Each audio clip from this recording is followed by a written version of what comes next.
Баршаларыңызға қайырлы күн. Бүгін біз балық етін духовкада дайындайтын боламыз. Ол үшін бізге картоп, пияз, балықтың филесі, майонез, тұз, бұрыш және кез келген дәмдеуіш қажет болады. Ең алдымен картошкамызды керек формада турап аламыз.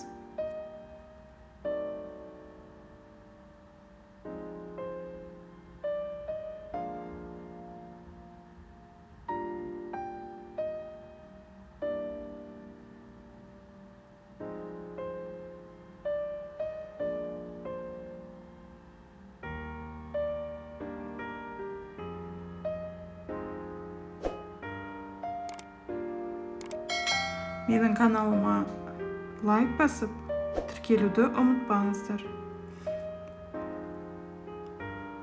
Келесі кезекте сәбізімізді тураймыз.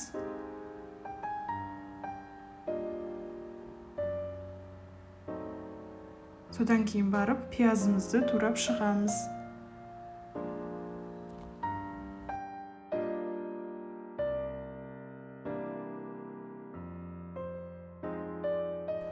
Енді кез келген балықтың филесін алсаңыздар болады. Жұқа етіп, балықтың филесін турауымыз қажет.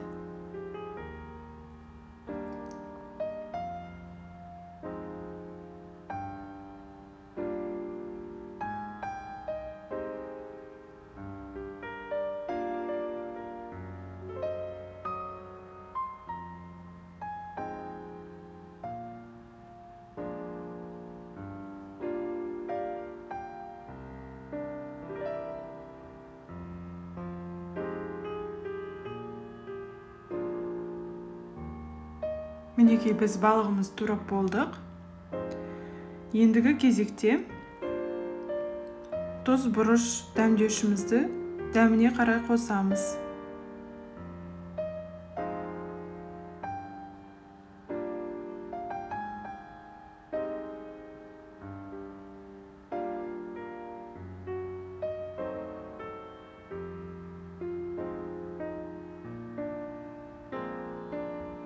Ендігі кезекте майонезімізді саламыз.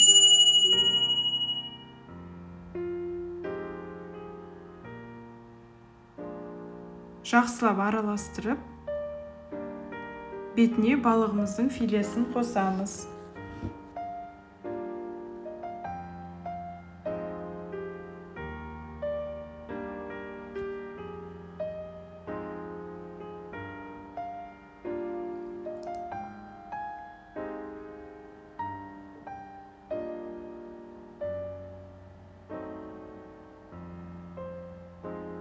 Табамызға пергамент қағазын төсеп, бетіне салып шығамыз.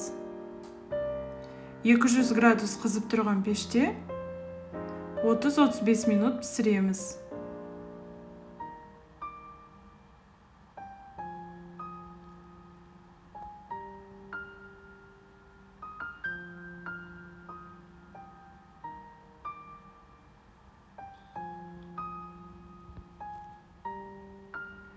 Мінекей біздің тағамымыз дайын болды.